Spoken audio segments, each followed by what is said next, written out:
একটা ছোট্ট গ্রামে থাকত এক মিষ্টি মেয়ে। তার নাম টুনি। টুনি সব সময় হাসি খুশি থাকে।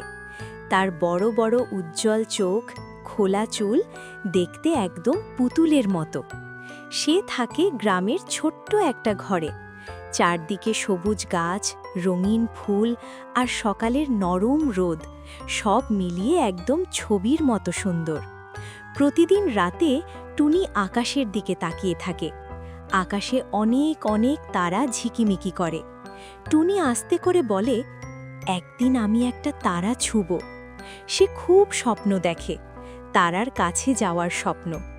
একদিন রাতে হঠাৎ করে আকাশ থেকে একটা নরম নীল আলো নেমে এলো। আলোটা ধীরে ধীরে উড়ে এসে টুনির সামনে থামল।